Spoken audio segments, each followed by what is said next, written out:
If we add 1 to the numerator and subtract 1 from the denominator, a fraction becomes 1. It also becomes 1 upon 2 if we only add 1 to the denominator. Find the fraction. तो question में कहा है कि यदि numerator में 1 add कर दिया जाए और डिनोमिनेटर में से 1 सब्ट्रैक्ट कर दिया जाए किसी फ्रैक्शन में से, किसी फ्रैक्शन के न्यूमरेटर में से और डिनोमिनेटर में से, न्यूमरेटर में 1 प्लस कर दें और डिनोमिनेटर में 1 माइनस कर दें, तो वो फ्रैक्शन बन जाता है 1 के बराबर।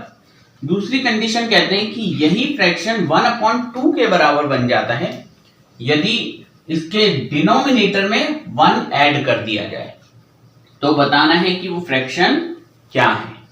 चलिए देखिए क्या करेंगे हम सॉल्यूशन में। देखें, हमने मान लिया कि न्यूमरेटर क्या है, न्यूमरेटर n है। लेट न्यूमरेटर n है, डिनोमिनेटर क्या है, डिनोमिनेटर जो है वो d है। तो फ्रैक्शन क्या बनेगा, फ्रैक्शन क्या होता है, न्यूमरेटर अपॉन डिनोमिनेटर। तो न्यूमरेटर हमने n ले लिया, डिनोमिनेटर d हो गया और फ्रैक्शन बन गया n अपॉन d। अब यहां से फर्स्ट कंडीशन में से देखें, according to the question, question की जो फर्स्ट कंडीशन है अगर हम उसको देखें तो फर्स्ट कंडीशन ये कह रही है कि न्यूमरेटर में 1 ऐड कर दो और डिनोमिनेटर में से 1 सब्ट्रैक्ट कर दो। तो क्या हो जाएगा, न्यूमरेटर अपॉन डिनोमिनेटर, न्यूमरेटर में 1 ऐड कर दो, डिनोमिनेटर में से 1 सब्ट्रैक्ट कर दो। तो ये किसके बराबर हो जाएगा, ये बन जाएगा 1 के बराबर। ठीक, अब यहां से ब्रैकेट लेकर के क्रॉस मल्टीप्लाई करें तो ये उधर चले आएगा, n+1 इज इक्वल टू, ये क्रॉस में गया उधर तो 1 multiply by d-1, n+1 is equal to, इसका मल्टीप्लाई से करेंगे तो d-1 into 1 1।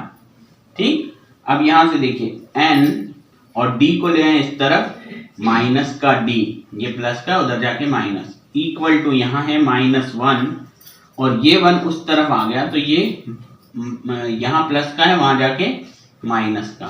So n minus d is equal to minus का 2। एक इक्वेशन बन गई n और d, यानी 2 वेरिएबल्स। इसी तरह से जो सेकेंड कंडीशन है,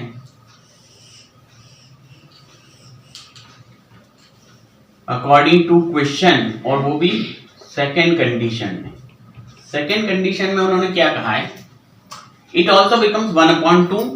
अब न्यूमरेटर अपॉन डिनोमिनेटर में कहते हैं कि ये 1/2 के बराबर बन जाता है यदि इसके डिनोमिनेटर में 1 ऐड कर दिया जाए। तो d जो है उसमें 1 ऐड कर दिया जाए। अब क्रॉस मल्टीप्लाई कर दें तो ये इधर आ जाएगा 2n और ये ब्रैकेट उधर जाएगा 1 मल्टीप्लाइड बाय d+1। इसे सॉल्व करेंगे, 2n इज इक्वल टू, इसे मल्टीप्लाई करें 1 इंटू डी, d+1 इंटू 1 1। सो 2n और ये इस तरफ आया, ये प्लस का उधर जाके माइनस का d इज इक्वल टू यहां आ गया 1। अब देखिए इस इक्वेशन को और इक्वेशन को, ये डबल वेरिएबल में है तो एलिमिनेशन से सॉल्व कर दो।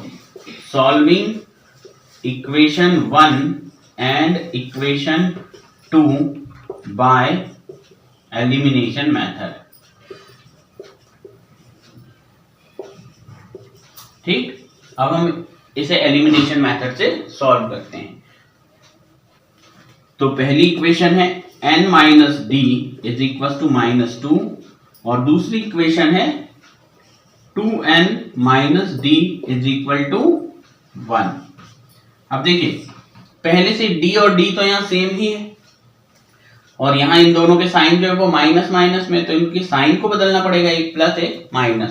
तो हम क्या करेंगे, इन दोनों को सब्ट्रैक्ट कर देंगे। फर्स्ट है ये सेकंड है तो हमने कर दिया सब्ट्रैक्ट कर दो फर्स्ट इक्वेशन में से सेकंड इक्वेशन को, और ऐसा करने पर नीचे के साइन बदल जाते हैं, प्लस तो ये जाएगा माइनस, माइनस तो ये जाएगा प्लस, और यहाँ कोई साइन नहीं है मतलब प्लस, तो ये हो जाएगा माइनस। और ये दोनों सेम है, एक प्लस एक माइनस का हो गया तो ये कैंसिल। यहाँ कुछ नहीं है, 1 प्लस प्लस माइनस माइनस, 2 में से 1 गया 1, वो भी माइनस का क्योंकि ये बड़ा है, और n यानी माइनस का n या माइनस का 1n equal to minus minus plus 2 और 1 3, वो भी माइनस का। और जब ये नीचे जाएगा तो n is equal to minus 3 upon minus 1, ये कट गया माइनस से माइनस यानी 3, तो n की तो एक वैल्यू आ गई 3। अब निकालेंगे d की वैल्यू, तो d निकालने के लिए क्या करेंगे हम, इस वैल्यू को n की इस वैल्यू को किसी भी एक इक्वेशन में या तो फर्स्ट में या सेकंड में रखने पर, तो put value of n in first equation. First equation क्या है हमारी, n minus d is equal to minus 2, और इसमें वैल्यू रखें तो n की जगह क्या रख देंगे हम 3 रखें, तो यहां पर हमने पुट कर दिया 3 minus d is equal to minus 2, और जब ये 3 उस तरफ जाएगा, ये यहाँ प्लस का है तो वहां जाके हो जाएगा माइनस, माइनस का d is equal to minus 2, ये उधर गया तो माइनस का 3 माइनस का d is equal to minus minus होता है प्लस 2 और 3 हो गया 5, ये आ गया माइनस, ये नीचे चले आएगा, ये माइनस से माइनस कैंसिल, d कितना आ गया 5, तो आपका d भी आ गया n भी आ गया। अब हमको क्या बनाना है, फ्रैक्शन। फ्रैक्शन क्या है, n अपॉन डी, तो जो फ्रैक्शन है वो है n अपॉन डी, और अगर हम इसमें वैल्यू रख दें तो n की वैल्यू हम रखेंगे 3 और d की वैल्यू रखेंगे 5, तो 3 अपॉन 5 हमारा क्या आ जाएगा, फ्रैक्शन आ जाएगा। ठीक है।